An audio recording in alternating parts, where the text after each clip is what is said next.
മുഖ്യമന്ത്രി പിണറായി വിജയന്റെ പ്രശസ്തമായ ക്യാപ്റ്റൻ എന്ന വിളിപ്പേര് ഒരു കാലത്ത് അദ്ദേഹത്തിന്റെ ഏറ്റവും വലിയ കരുത്തായിരുന്നു. 2021 ഈ പേര് ജനങ്ങൾക്ക് സുരക്ഷിത ബോധം നൽകിയിരുന്നു. പ്രളയത്തിലൂടെയും കോവിഡ്-19 മഹാമാരിയിലൂടെയും കേരളത്തെ നയിച്ച കരുത്തനായ ഒരു നേതാവിനെ ഇതവരെ ഓർമ്മിപ്പിച്ചു.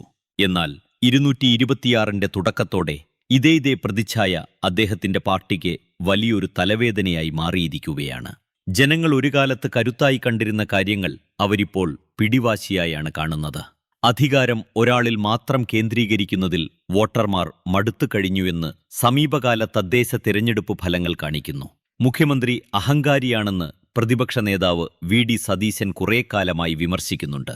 ഈ ആശയം ഒടുവിൽ ജനങ്ങളുടെ മനസ്സിൽ ഉറച്ചുപോയിരിക്കുന്നു. അധികാരം അമിതമായി കേന്ദ്രീകരിക്കുന്നതാണ് പ്രധാന പ്രശ്നം. മുൻകാലങ്ങളിൽ കമ്മ്യൂണിസ്റ്റ് പാർട്ടി CPIM കൂട്ടായി തീരുമാനങ്ങളെടുക്കുന്നതിൽ പേരുകേട്ടതായിരുന്നു. എന്നാൽ ഇപ്പോൾ എല്ലാ തീരുമാനങ്ങളും മുഖ്യമന്ത്രിയുടെ ഓഫീസ് എന്ന ഒരൊറ്റ കേന്ദ്രത്തിൽ നിന്നാണ് വരുന്നതെന്ന് തോന്നുന്നു. ഇത് നേതാവും സാധാരണ ജനങ്ങളും തമ്മിൽ ഒരു വിടവ് സൃഷ്ടിച്ചിട്ടുണ്ട്. സർക്കാർ തങ്ങളെ കേൾക്കുന്നത് നിർത്തിയെന്ന് വോട്ടർമാർക്ക് തോന്നുന്നു. മുഖ്യമന്ത്രി ഒരു ചെറിയ ഉപദേശക സംഘത്താൽ ചുറ്റപ്പെട്ടിരിക്കുകയാണെന്നും അവർ അദ്ദേഹത്തിൽ നിന്ന് സത്യം മറച്ചുവെക്കുകയാണെന്നുമുള്ള വിമർശനം പ്രതിപക്ഷം മാത്രമല്ല, സംസ്ഥാനത്തുടനീളമുള്ള ചായക്കടകളിലും ഓഫീസുകളിലും സാധാരണക്കാരും ചർച്ച ചെയ്യുന്നുണ്ട്. ഈ പ്രശ്നത്തിന്റെ വലിയൊരു ഭാഗം പോലീസ് സേനയാണ്. പോലീസിനെ നിയന്ത്രിക്കുന്ന ആഭ്യന്തര വകുപ്പ് മുഖ്യമന്ത്രി നേരിട്ടാണ് കൈകാര്യം ചെയ്യുന്നത്. കുറ്റവാളികളെ സംരക്ഷിക്കുകയോ പക്ഷപാതപരമായി പെരുമാറുകയോ ചെയ്യുന്ന പോലീസുമായി ബന്ധപ്പെട്ട നിരവധി വിവാദങ്ങൾ ഈയിടെ ഉണ്ടായിട്ടുണ്ട്. ഉന്നത പോലീസ് ഉദ്യോഗസ്ഥർ RSSുമായി അമിത സൗഹൃദം പുലർത്തുന്നു എന്ന ആരോപണം പോലുമുണ്ട്. ഇത് ഇത്തരം ഗ്രൂപ്പുകൾക്കെതിരെ ഇടതുപക്ഷം പോരാടുമെന്ന് പ്രതീക്ഷിക്കുന്ന പാർട്ടിയുടെ പരമ്പരാഗത അനുഭാവികളെ അലോസരപ്പെടുത്തുന്നു. ഈ വകുപ്പ് മുഖ്യമന്ത്രി തന്നെ കൈവശം വച്ചിരിക്കുന്നതുകൊണ്ട് പോലീസ് വരുത്തുന്ന ഓരോ വീഴ്ചയ്ക്കും അദ്ദേഹം പഴി കേൾക്കേണ്ടി വരുന്നു. മാധ്യമങ്ങളുമായും പൊതുജനങ്ങളുമായുള്ള അദ്ദേഹത്തിന്റെ ബന്ധവും വഷളായിട്ടുണ്ട്.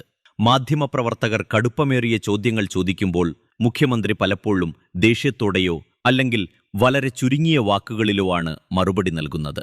ആശാ വർക്കർമാരെപ്പോലുള്ള തൊഴിലാളികൾ പണിമുടക്കിയപ്പോൾ അവരെ സഹായിക്കാൻ ശ്രമിക്കുന്നതിന് പകരം സർക്കാർ അവരെ അവഗണിക്കുന്നതായാണ് തോന്നിയത്. ഇത് സർക്കാരിനെ കരുതപ്പില്ലാത്തവരായി ചിത്രീകരിക്കുന്നു. മഹാമാരിയുടെ കാലത്ത് അവർ കെട്ടിപ്പടുത്ത കരുതലെന്ന പ്രതിച്ഛായയിൽ നിന്ന് ഇത് വളരെ വ്യത്യസ്തമാണ്. സ്വന്തം മുന്നണിക്കുള്ളിൽ പോലും പ്രശ്നങ്ങളുണ്ട്. ഘടകകക്ഷിയായ CPI തിരുത്തൽ നടപടികൾ ആവശ്യപ്പെട്ടു തുടങ്ങിയിട്ടുണ്ട്. കാര്യങ്ങൾ മാറേണ്ടതുണ്ട് എന്ന് മാന്യമായി പറയുന്ന രീതിയാണിത്. CPIMനുള്ളിൽ തന്നെ ക്യാപ്റ്റനെ ആരും വെല്ലുവിളിക്കാതിരിക്കാൻ KK ശൈലജയെപ്പോലുള്ള ജനകീയരായ നേതാക്കളെ മാറ്റി നിർത്തിയതിൽ പല അംഗങ്ങളും അതൃപ്തരാണ്. ഇത് പാർട്ടിക്ക് വ്യക്തമായ ഒരു രണ്ടാമത്തെ നേതാവില്ലാത്ത അവസ്ഥയുണ്ടാക്കി.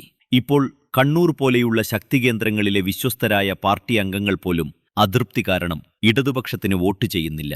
221 വിജയിക്കാൻ സഹായിച്ച അതേ കാർക്കശ്യവും നിയന്ത്രണവുമുള്ള ശൈലി തന്നെയാണ് 260 പിണറായി വിജയനെ ജനപ്രീതിയില്ലാത്തവനാക്കുന്നത് എന്നതാണ് അദ്ദേഹത്തിന് സംഭവിച്ച ദുരന്തം. ഉത്തരവുകൾ നൽകുന്ന ഒരാളെ മാത്രമല്ല, തങ്ങളെ കേൾക്കുന്ന ഒരു നേതാവിനെയാണ് ജനങ്ങളിപ്പോൾ ആഗ്രഹിക്കുന്നത്.